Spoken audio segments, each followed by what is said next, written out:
Welcome in on a Friday, everybody. I'm Reed Cowan. All right, planes, trains, and automobiles, and your holiday weekend plans expected to break records. Plus, campaign clash the day after Kamala Harris and Tim Walz answered questions on national television.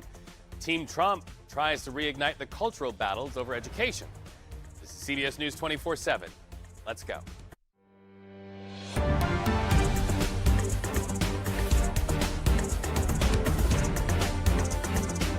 Okay, right off the top, our video monitors take us to Dallas during a time of prayer and mourning after a shooting last night left one police officer dead and 2 others wounded. CBS News correspondent Omar Villafranca, he's live now from police headquarters. Omar, set the scene for us. Well, right now we're at Dallas Police Headquarters. Let me step out of the way so you can see what's behind me. They have their flags at half staff, and there's a police unit here, and people will end up bringing flowers to pay tribute. 3 officers shot. 1 has passed away. We just received word, and Dallas Morning News is basically saying that Darren Burks, a 46-year-old, is the officer who was shot and killed last night. 2 others were injured. 1 is in critical, others stable. That's the last we heard. Let me set the scene on basically what happened. You mentioned last night, 10 o'clock in the Oak Cliff area of Dallas, is in South Dallas. There was a call of an officer shot in a vehicle. Other officers respond, get into a gunfight with the suspect. That leads to a chase that goes about 20 miles to a town called Louisville, just north of Dallas, and that's where officers again stop the suspect, and he pulls out a long gun, a rifle, and they shoot and kill the suspect. We do not have the suspect's name, and we don't know the names of the other 2 officers who were injured, but right now, Dallas police and the community here are shocked. Shocked, and a nation hoping for the officers who survived, still fighting for their lives. Omar, thank you for that update live from Dallas. Okay, let's talk about the race to the White House. Vice President Kamala Harris, she's back in Washington today after wrapping a 2-day bus tour through the state of Georgia. Meantime, we heard this morning from the wife of VP nominee Tim Walz. We're talking about Gwen Walz. She's a career educator herself, and she headlined her first solo campaign event in Virginia. There she focused on education. However, she also addressed Donald Trump's running mate, Senator J.D. Vance. Listen. I read that J.D. Vance said he was really disturbed by teachers who don't have biological children. Well, really? Well, for a long time, Tim and I were teachers who struggled with infertility. And we were only able to start a family because of fertility treatments. So this is really personal for me. And I think it is for millions of Americans.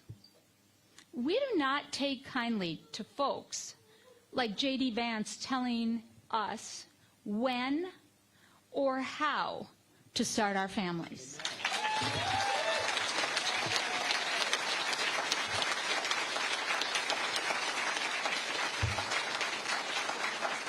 So let me use my teacher voice.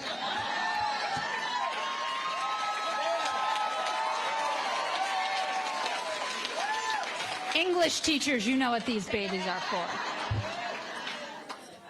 Okay, here's my Mr. Vance. How about you mind your own business? Meanwhile, voters got to hear Kamala Harris and Tim Walz defend their plans for the nation on national television. Harris defended her evolution on policies like fracking and immigration. Listen. No, and I made that clear on the debate stage in 2020, that I would not ban fracking. As vice president, I did not ban fracking. As president, I will not ban fracking. We have laws that have to be followed and enforced that address and deal with people who cross our border illegally. Harris also continues messaging about wanting to strengthen the middle class, but didn't really specify how she would do that. There was one newsmaking item to report. Harris says if elected, she will appoint a Republican to her cabinet if she wins the election. Now, meanwhile, Team Trump, they're on the campaign trail as well. They have stops in Pennsylvania and in Washington. CBS News campaign reporter Torian Small joins us live now from Pennsylvania. Torian, so let's begin here with the Harris-Walz interview, national television. Have we had a sense from Team Trump or even Donald Trump himself in reaction to that interview? Yeah, from what I'm hearing from Trump staffers, they were largely unimpressed by that interview. A lot of them pointed out that there were very little headlines to come out of that sit down. And of course, over the past couple of weeks, both Trump and Vance have been very critical about Kamala Harris being hesitant to sit down before the press or even in a gaggle setting. So this did not change their minds, and they're also looking to have more scrutiny from the media on Harris moving forward. Well, we just heard Gwen Walz out of Minnesota at that campaign event talk about reproductive rights, IVF as well. Former President Donald Trump has had a lot to say about maybe even having insurance companies or the government pay for those plans, but he didn't say how they would be paid for, how he would make the government or insurance companies do that. Do we expect this to be an emerging theme there on the campaign trail as you follow Republicans?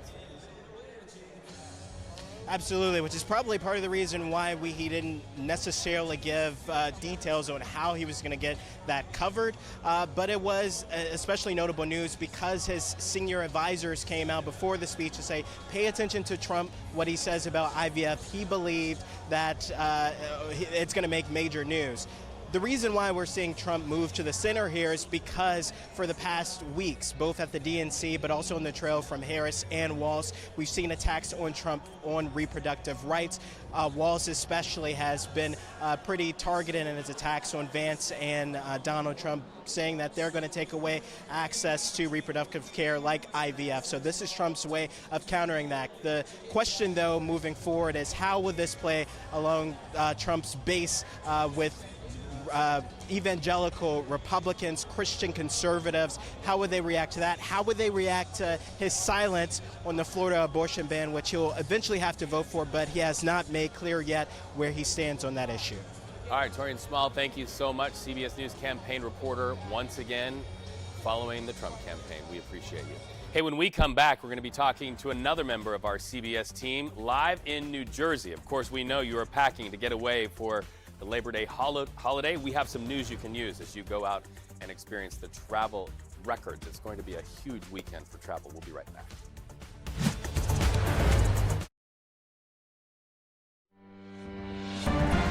Sports fans taking a deep breath for this one, a tragedy in the sports world. Columbus Blue Jackets winger Johnny Gaudreau and his brother Matthew.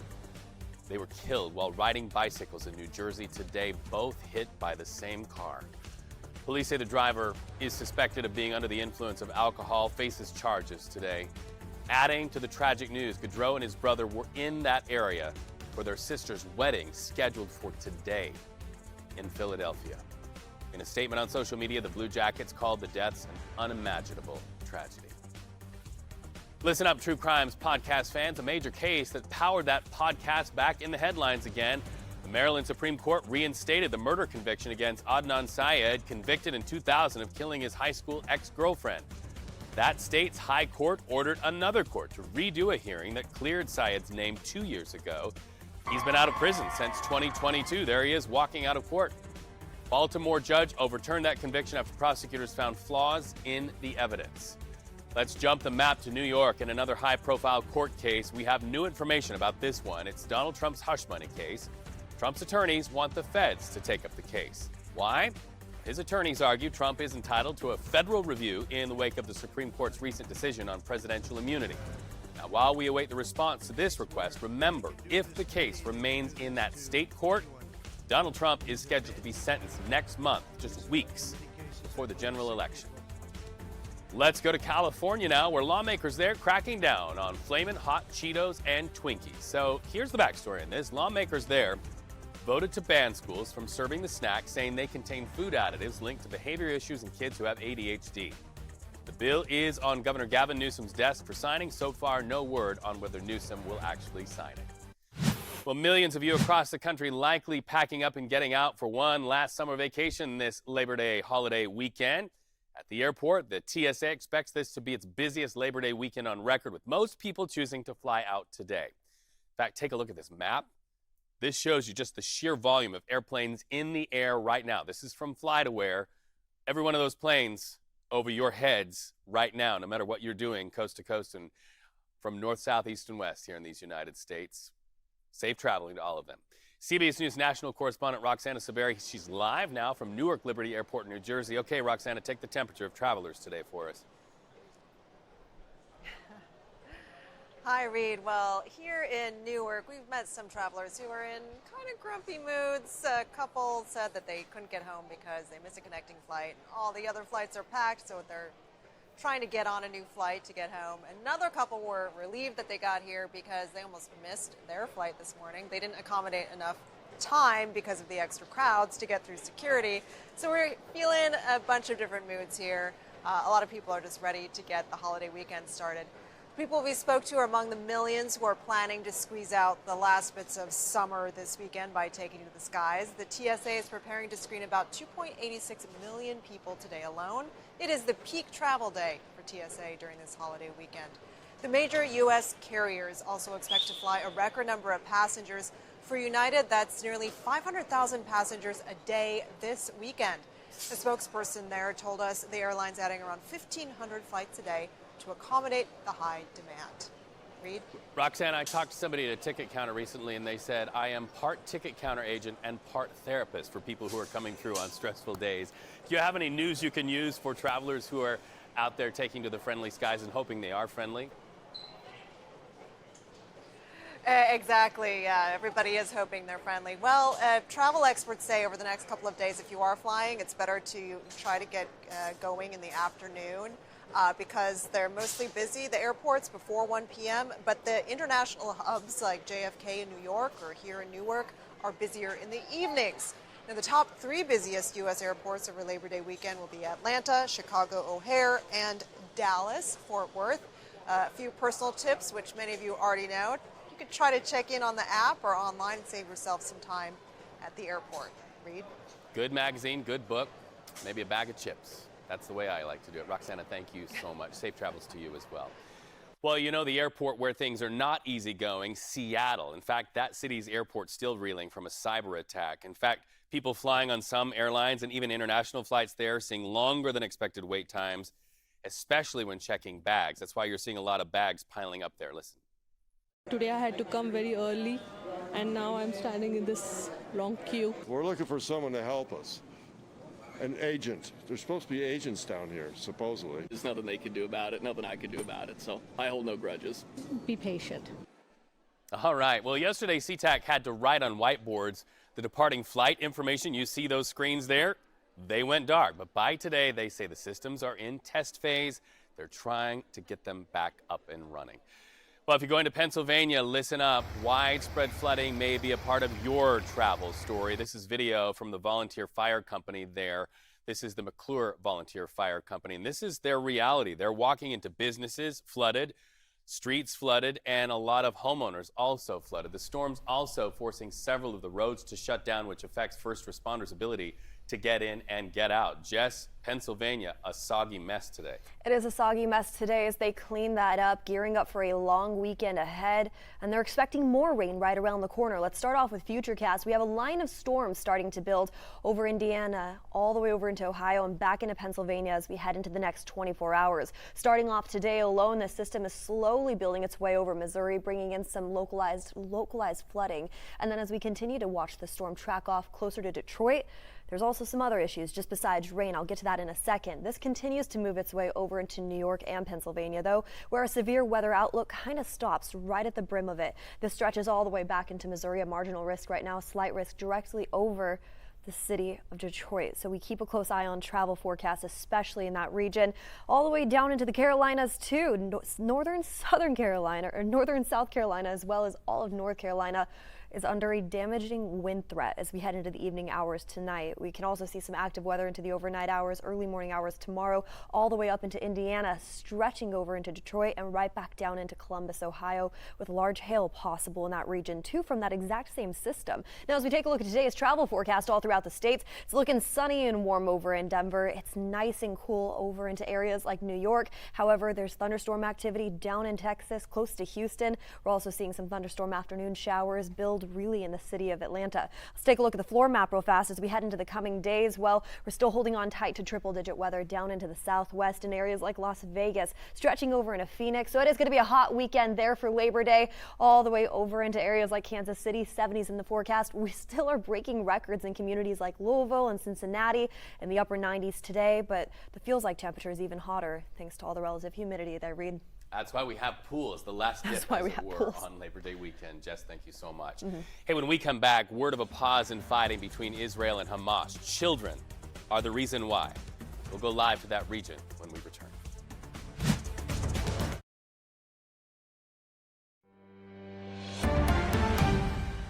To the Middle East now. Israel and Hamas have agreed to pause fighting in Gaza to get polio vaccines to thousands of children. CBS News correspondent Imtiaz Tayyab joins us now live. He is in East Jerusalem. All right, so the children of Gaza, they have gone through unimaginable horrors. How long will this pause last, and will it be enough to get enough kids vaccinated during this time? Yeah, good to be with you, Reed. Well, what we understand is that there will be three-day pauses in the fighting in Gaza in order for health workers to administer administer vaccine doses to around 640,000 children across Gaza. Now, Israel has some caveats here, which is to say that areas where vaccinations are not happening could still be targeted in Israeli strikes, and Israel has made it clear that this decision for these pauses does not mean a ceasefire with Hamas, which the U.S. has been trying to get both sides to agree to for many months now with incredibly tense diplomacy, is not part of this.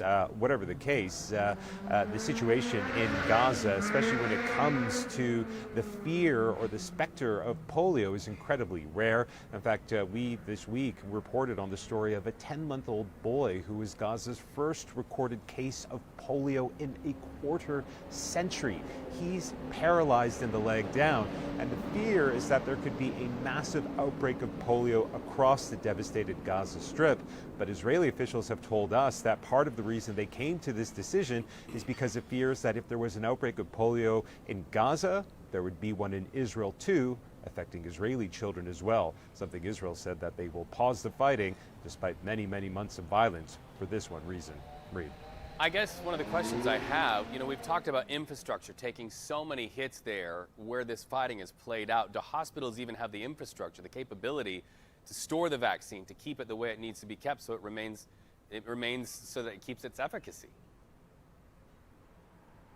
Yeah, that's an incredibly important question, and one that health workers are asking themselves as well. And to just give you a sense of the scale of destruction in Gaza, Israel has dropped around 25,000 tons of explosive material on Gaza over the last nearly 11 months of fighting. That is the equivalent of 2 atomic bombs on an area of land which is only around 18 square miles. And so you can imagine aid agencies and aid workers are saying that just contemplating how to roll out this vaccination plan is really perhaps going to be one of the largest mass vaccination plans in one of the most complex places on Earth to do something like that. But very quickly, I should add, one of the concerns is the vaccine itself. When it comes to the polio vaccine, it requires cold storage. You need a cold storage supply chain in order to get it from the areas where the vaccines are distributed to those who most desperately need it. And so to get it to people in badly bombed out areas is going to require this cold storage chain, and that is something that the UN, the World Health Organization, and others are saying they're going to find incredibly difficult to do. Reed. CBS News correspondent Imtiaz Tayyab, thank you so much for that update. We wish only the best for all the children caught up in this conflict. Video to our monitors take us now to Ecuador. Families on the run from this raging wildfire. We want to show it to you. So far, when you see this video, you're going to know why we have this to report. 3 people injured. They were running from the flames. This fire broke out 6 days ago. It charred 10,000 acres. It is not contained. People are still counting the acres damaged. And so we'll continue watching this one as well. We've talked about wildfires in Greece. We've talked about wildfires there and elsewhere. It is a theme on planet Earth. Now also, let's look at Mother Nature's fury in Japan. That powerful storm continues to lash southern Japan. Rain and strong winds to talk about there. In fact, 3 people dead as tropical storm Shanshan made landfall yesterday. When it hit, it was a typhoon. Also, air travel impacted. In fact, we understand several planes had to just get up in the sky and then put the plane right back down, aborting their landings because of wind gusts. Ferry and rail services are also suspended. And Jess, we know rail services are so crucial to travel there in Japan. It really is, and as we continue to keep a close eye on the tropics, not only impacting them, but for back here in the States, it's relatively calm right now over in the Atlantic, and it's relatively calm now closer to Hawaii, where we did have some tropical storms that were a concern just this week alone. We've been forecasting that, but now there's some changes as we head into next week, and we'll have more on the tropics in a bit. Let's take a look at our daytime highs, though, gearing up for a travel weekend. The good news is temperatures are right around average along the west coast. Of course, a lot hotter in areas like Phoenix and Las Vegas, still sitting in the triple digits. And as we gear up for this weekend's forecast, another hot spot, it's closer to Cincinnati, stretching over to Louisville, where relative humidity really adds to those daytime highs, where they will be dealing with record-breaking numbers today, sitting in the upper 90s near Louisville as well as Cincinnati. 70s expected up near Boston, where just earlier this week we were also talking about record-breaking heat. Now, as we take a look behind me, our heat risk map is going to show that hot spot directly over Kentucky, stretching up in Indiana just along that borderline as we head into the coming days, and stretching out just a little bit more. Saturday is starting to look a lot more mild, but still warm, especially for our friends down in the south. Anywhere from Jacksonville down into Miami, it's going to be a warm weekend for all those Labor Day activities. Here's what's happening as we head into the next 6 to 10 days. Our temperature outlook issued by the Climate Prediction Center showing below normal conditions stretched all throughout that area. So there is some good relief in sight right around the corner. Still staying warm down at the tip of Miami and, of course, off into the west coast, where daytime highs are going to reach right back up into the triple digits, even for areas close to the Bay Area over in California. We'll have more on that in a bit. But for now, over to you, Reed. Jess, this you've got to see. This is video to our monitors, and look at that. It shows the scene in Iceland as the northern lights shine, while at the same time lava spews from an erupting volcano. This eruption from a new fissure started last week following a series of strong earthquakes. This event drawing visitors to pull out their phones and get video from all around the world. Amazing. The color of it was really amazing, and I thought that it was pretty incredible. It felt like we were being drawn in by the fire. The fire. It felt like we were on a trek through Lord of the Rings. Lord of the Rings. Glad they're a little far away from where that lava flows. At one point, visitors did have to be evacuated from the nearby Blue Lagoon geothermal spa. That is, by the way, and if you've traveled there, you know this, one of Iceland's biggest tourist attractions. However, we're glad to tell you it is open once again. Hey, when we come back, we're going to be talking about Mother Nature's impact on the Midwest through the eyes of some of our team members with CBS News. We'll take you to Minnesota when we come back.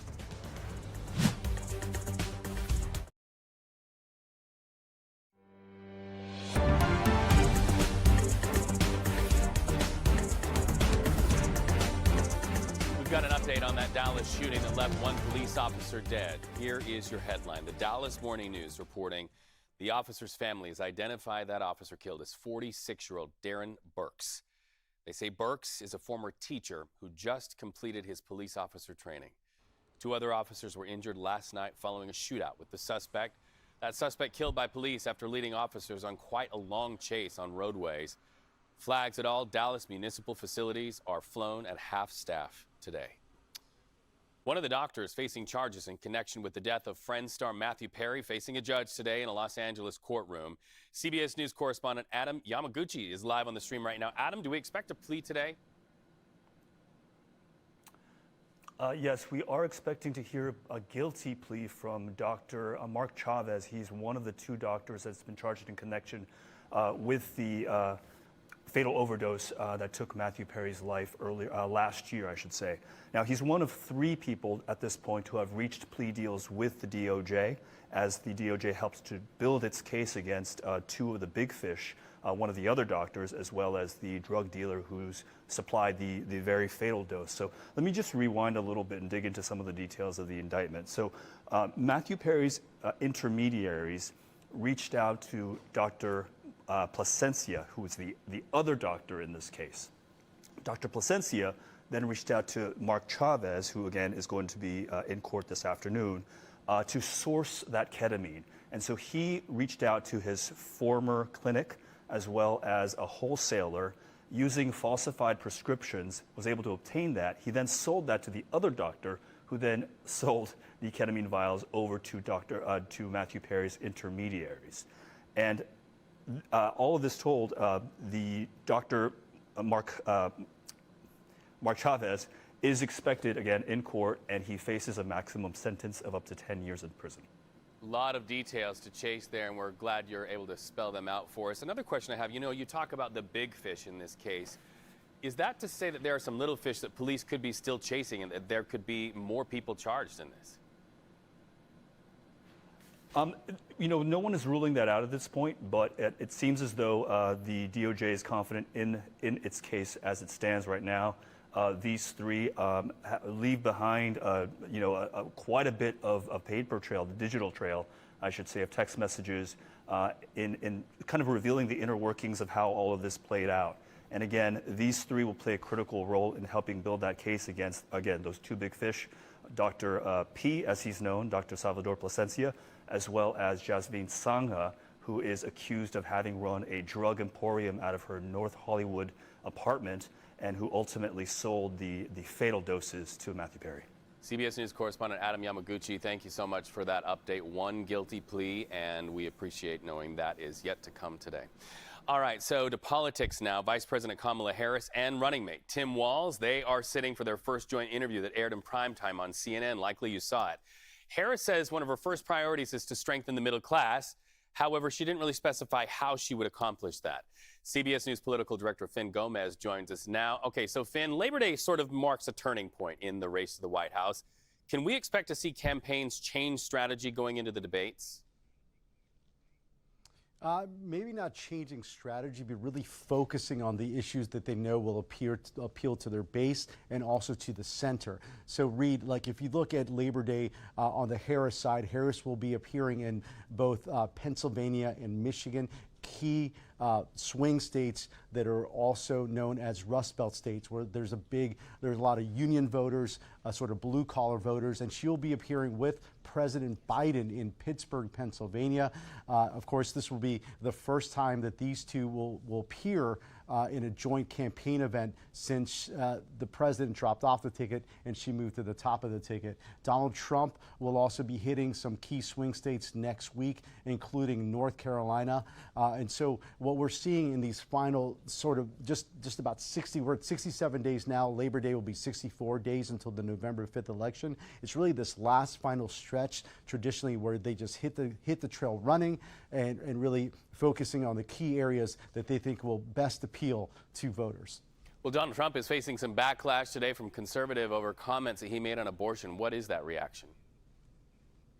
That reaction has been pretty fierce from some really key core constituency groups that make up Donald Trump's base after his comments in an NBC interview yesterday, where he spoke about did not back the 6 week the 6 week proposal that Governor DeSantis in Florida had proposed, and has not decided on whether how he would vote on Florida's abortion ballot initiative. Some social conservatives, including those representing anti-abortion rights groups like SBA, have been critical of his stance because again, these are important voters, Reed, who need to turn out, especially in some of these battleground states we've been talking about all cycle, where you're seeing these razor-thin margins, where he needs his base to turn out. So both candidates, Reed, I thought with Vice President Harris's interview with CNN and with Donald Trump's interview with NBC, were really appealing to the center, really trying to appeal to those moderate voters. But at the same time, especially on the Republican side, it seemed to irk that crucial base that he needs. Finn Gomez, thank you so much on a Friday for always making us smarter, taking it apart, and helping us to understand. Thank you so much. Oh, did you have one more thing, Finn? Reed, can I just say one real quick? I love your Labor Day fit. It's really great. I really have to emulate it next time we meet. Listen, I'm on your Instagram all the time, Finn Gomez. I'm checking out your glasses game, but this is my son's. So I may get home and he may say, "You're trying to look a little too young, Dad. Try again." Finn Gomez. No, I'm all for it, Reed. Always a joy to have you and keeping me correct. And yes, The tie's better. I agree. Video out of Virginia right now showing us Secretary of Defense Lloyd Austin meeting with Ukraine's defense minister, shoring up U.S. support of Ukraine's fight against Russia. An important meeting. It comes as Russia hit the hometown of Ukraine's President Volodymyr Zelensky following Ukraine taking that territory on the Russian side of its border with Ukraine. So let's move on the map to the Midwest right now, just north of Minneapolis, where crews work to repair damaged power lines. You can see right here, this is a situation that so many people are living with in these United States. In fact, it's just a small slice of the damage across that state. Here's CBS News Minnesota's Shayla Reeves. Right now, we're about 10 miles southeast of the city of St. Paul in a community called Cottage Grove. I'm going to show you what folks are waking up to here. This is the west side of the city off of Highway 61, and just in one neighborhood, we're seeing this tree uprooted and toppled onto the roadway. It's blocking half of the road. Folks leaving home this morning trying to get around debris just like this. The mayor of Cottage Grove telling us that people are urged at this time to stay off the roads on the city's west side. We want to show you a look from above. Stories like this playing out across the community. The mayor had a chance to actually visit some of those hardest hit areas. In a Facebook post, he initially described seeing numerous roads flooded, numerous power lines down, numerous people waking up without power. City staff remains in contact with XL Energy as crews work to restore service at this hour. We caught up with someone a short time ago, said they've been without power now for several hours. The mayor of Cottage Grove urging people to report their damage to insurance.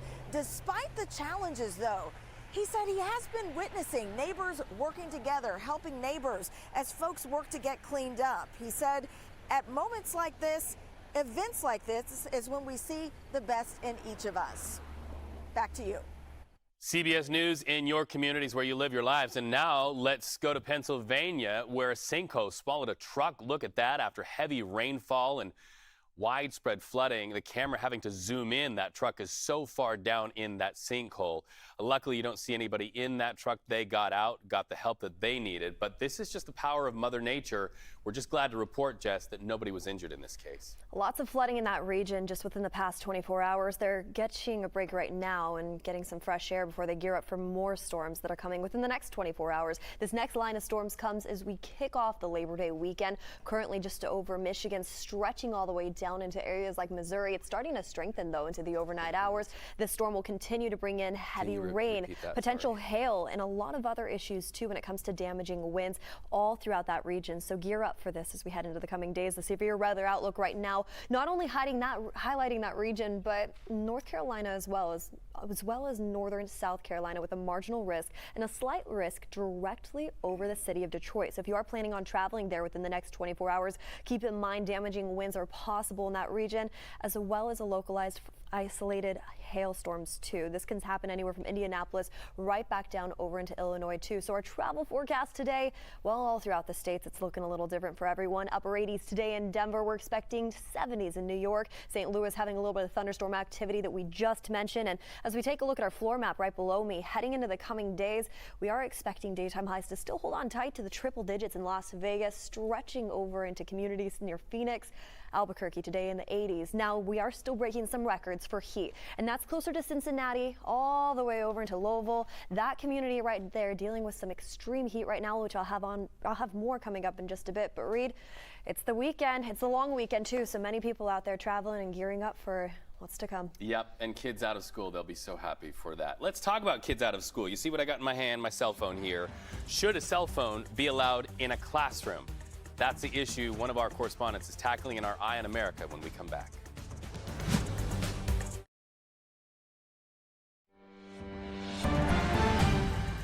Headlines across the country and a tragedy at that in the sports world. Columbus Blue Jackets winger Johnny Gaudreau and his brother Matthew killed while riding bicycles in New Jersey today. Both of them hit by the same car. Police say the driver is suspected of being under the influence of alcohol, faces charges. Only adding to that tragic news, Gaudreau and his brother were in that area for their sister's wedding, scheduled for today in Philadelphia. In a statement on social media, the Blue Jackets called the deaths an unimaginable tragedy. Listen up, True Crimes podcast fans. A major case that powered that podcast back in headlines. The Maryland Supreme Court reinstated the murder conviction against Adnan Syed, convicted in 2000 of killing his high school ex-girlfriend. That state's high court ordered another court to redo a hearing that cleared Syed's name 2 years ago. He has been out of prison since 2022. There he is, walking a free man, right after a Baltimore judge overturned his conviction after prosecutors found flaws in the evidence. Well, that typhoon that blasted southern Japan now dumping massive amounts of rain on Tokyo, disrupting flights across the country and causing those taxi cabs to just drive in a lot of water there. In fact, gusts of up to 112 miles an hour did this. Look at that plane wobbling there. It forced a lot of pilots to just put the planes down, aborting landings. That storm blamed for several deaths, dozens injured. Drivers, in fact, stranded at the foot of mountains where landslides happened. A lot of services are paralyzed right now in the southwest part of Japan. In fact, some American tourists like Leah from New York can't even get a flight home. I mean, I'm concerned because I obviously do not want to miss our flights back to New York on September 2nd. So if the power failures really continue to go on for the next couple of days, we'll be stuck here a little bit longer. Well, the storm cut power to hundreds of thousands of people, and forecasters say the typhoon is weakened, but it's not moving much, raising the risk of more widespread damage. And that's why what Jessica does is so important to warn us and get us navigated through this. I appreciate it, Reed. Now, the tropics have been very active over there. It has been active this week over near Hawaii, too, but now it's starting to calm down. We're keeping a close eye on the Atlantic, though, as we head into the coming weeks, where we are starting to see some activity just well offshore. That's going to be the big weather story probably late next week. But as we take a look at temperatures all the way down in the south, we're expecting 90s today near Jacksonville. We talked about the heat all the way off near Cincinnati and Louisville today, where they are expected to break records this afternoon in the upper 90s. But the feels like temperatures even warmer due to relative humidity. You add about 5 to 10 degrees just to those numbers in that region. Now it's a lot drier, but still a lot hotter over into Las Vegas and Phoenix today in the triple digits. 60s near San Francisco, 70s into Los Angeles. Let's take a look at those hot spots, especially close to Kentucky, all the way up along the border in Indiana. This is the big concern for our travelers today in that region. And luckily, as we head into our Saturday forecast, we start to see a little bit of relief. The good news is, taking a look at the next 6 to 10 days, that whole area where we saw record-breaking numbers close to Philadelphia this week, they're finally getting that much-needed cool down. Our temperature outlook issued by the Climate Prediction Center showing below normal conditions stretching from Texas all the way up into Maine as we head into next week, Reed.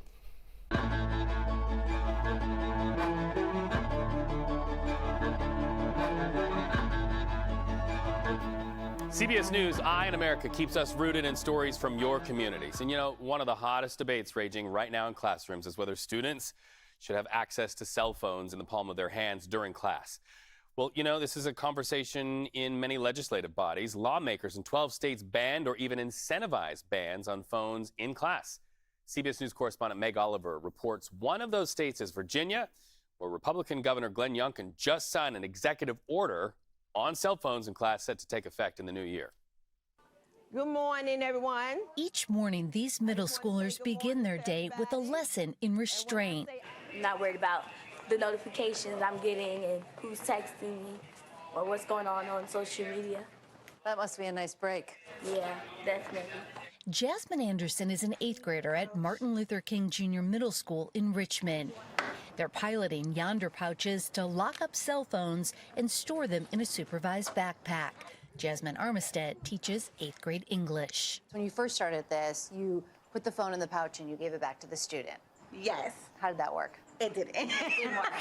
No, it didn't really work because they were always messing with the pouch. Trying to open it. Trying to break in it because, again, they're teenagers. Principal Annette Dabney says removing phones from the hands of her 500 students is the only solution. The engagement is up. SOL test scores are up, which is fantastic. Disruption to classes are down. Teachers are able to teach. A recent study found that 95% of teens own a cell phone, and kids can receive up to 500 notifications a day, many during school hours.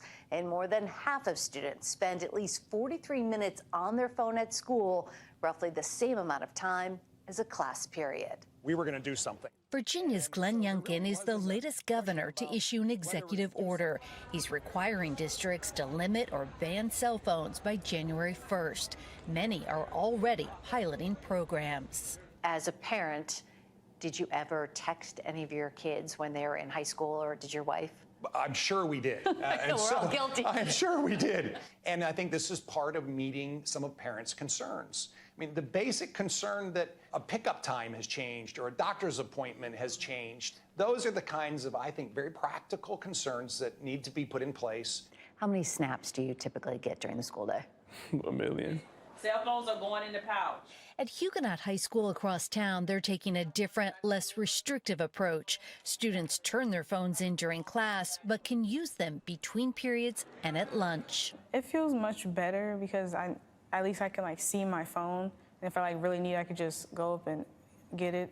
Last year, the school tried Yonder pouches, but ran into problems and switched to this plan with input from students. It just feels almost refreshing being able to just not have a worry of friends texting you, just being able to focus on the teacher and what they're teaching. Michael Massa is the principal here. Why not take the phones away for the entire school day? Give them a break to learn. That is something that we have found really dysregulates our students. Some people are going to look at this and say, you're too soft. What do you say to that? I think that saying that you're soft or hard on something is not really helpful in education. What we are is we're mindful, and we lead with love in our school, and we want to make sure, first and foremost, that our students are prepared and equipped to learn. A lesson and law everyone is learning to live with. For Eye on America, Meg Oliver, Richmond, Virginia. Well, our live feed's giving us a look at Reagan Airport in Virginia, where many of you are leaving for the busy Labor Day weekend. We know it's going to be busy out there, so we are where you are. Our CBS News team's covering this story from east to west on the national map. Let's go. This morning, millions across the country are packing planes, trains, and automobiles, getting one final destination in before summer is over. And O'Hare Airport here is certainly no different. Take a look at the security line here at the United Terminal. This could be record-breaking for O'Hare, with 1.4 million people expected to pass through this airport, making it one of the busiest travel days in the airport's history. Things are looking pretty busy here at the airport right now. TSA predicts that there's going to be more than 4,000 people screened just today compared to the last 2 days here at Pittsburgh International Airport. And just take a look at these lines right now. You can see that this line, the main checkpoint line, is going all the way to the parking lot. Well, let's go ahead and add a Labor Day weekend to the list of record-breaking weekends here at DIA. From August 29th until September 3rd, 444,500 people are expected to make their way through TSA, and that's up more than 5% compared to this time last year. We've just been seeing waves of people. It started pretty early at about 6:30 is when we saw lots of crowds, and that didn't die down until about almost 8 o'clock. Things have been so busy, not only inside of the airport at arrivals, but also right now there's some action going on outside, because you also have the Teamsters who are picketing out here outside of Terminal 3. So just kind of making for a very busy morning out here in San Francisco at the airport. All right, that's it for us at CBS News 24/7. We want to leave you with live cameras, and we have them on our monitors all over the country. You're looking at Los Angeles, Seattle, Atlanta, and Newark. Record travel this Labor Day weekend. Just be patient, be kind, take a deep breath. You'll get through it. And when you get to your destination, make a lot of memories. Thanks so much for watching us on CBS News 24/7, day in and day out. We appreciate you.